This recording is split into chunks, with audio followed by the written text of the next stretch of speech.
Eta orain zer, ez?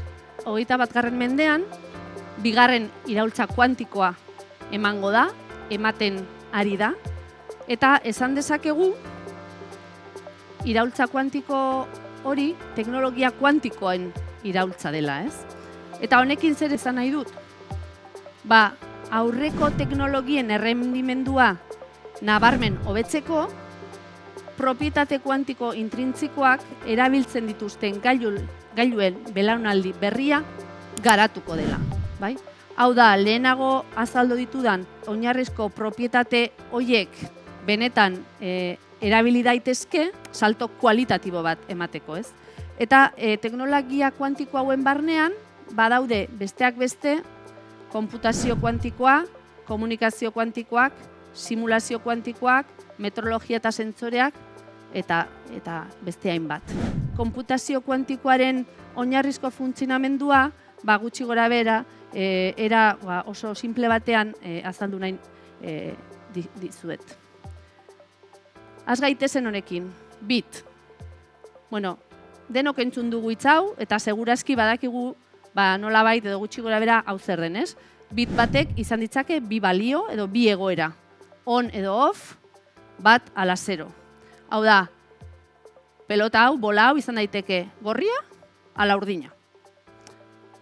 Kubitaren kasuan, quantum bitaren kasuan, hau egon daiteke on edo off, edo bitarteko edozein egoeretan.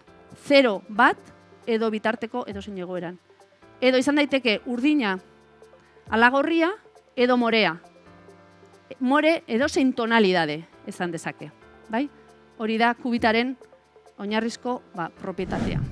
Eta honek eragin edo honek efektu handia dauka konputazio kuantikoa eta klasikoaren arteko ezberdintasunean, ez?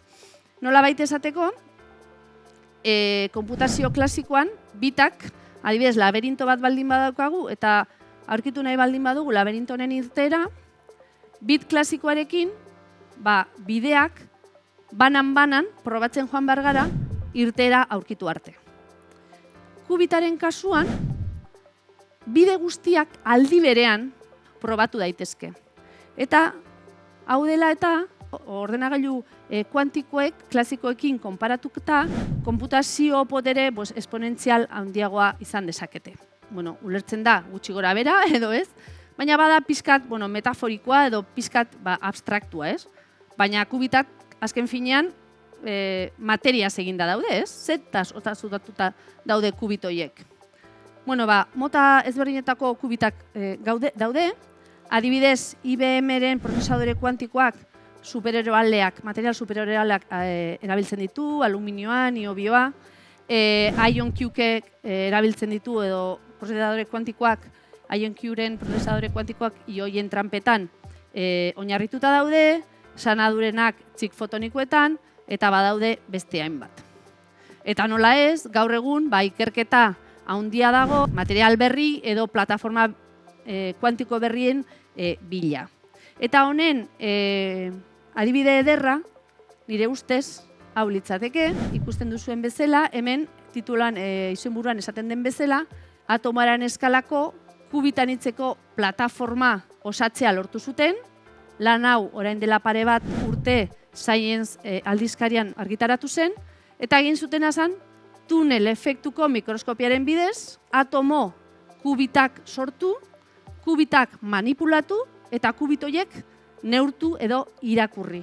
Hainbat ikertzaileen arteko lana da, alde batetik Korea, Txina eta Japoneko ikerlariak, eta baita ere Estatu Batuetako IBM eta Donostiako DIPC eta CFM, materialen fizika zentrua. Izan ere, Euskadin eta Donostian bereziki, gaur egun kuantikaren inguruko ikerketa pilpilean dago, ez?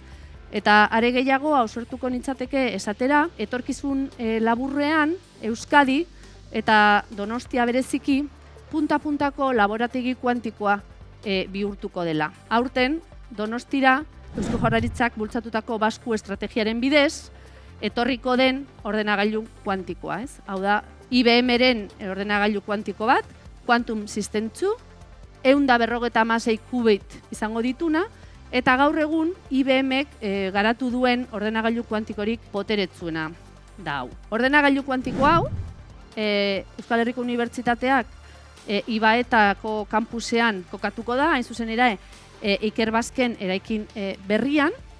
Hau DIPC-tik oso gertu dago, hau guretzako sorte eta aukera itzela da, baina ez bakarrik gurentzat. Gure inguruan badaude kuantikan ikertzen ari diren hainbat zentru, materialen fizika zentrua, nanogune, teknun eta bar.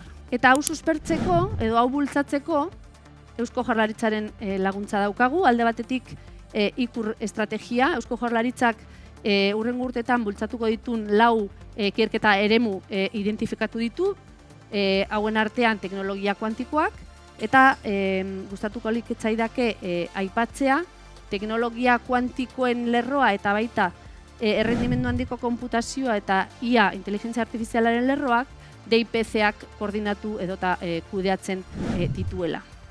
Bestalde, badaukagu BASQ, lehenago aipatu dudana, hau da BASQ Quantum Strategy, Eusko Jaurlaritzak 3 diputazioekin batera, teknologiaren bultzatzen duen estrategia, teknologia kuantikoaren ikerketa, bere implementazio praktikoa eta enpresarako pausua sustatzeko.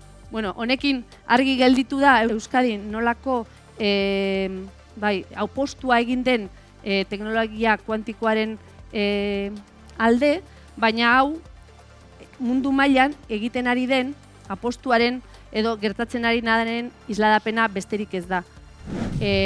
Mundu osoan hainbat eta hainbat naziok edo herrialdek kuantika, teknologia kuantikoaren aldeko apostua egiten ari dira momentu honetan. Eta dena ulertu ez baduzue, lasai egon, ez arete bakarrak. Richard Feynman fizikari famatuak, kuantikaren aintzaindireteko bat, esan zuen bezala, ziur nago inork ez duela mekanikoa kuantikoa. On the other hand, I think I can safely say that nobody understands quantum mechanics. Eskerrik asko denoi.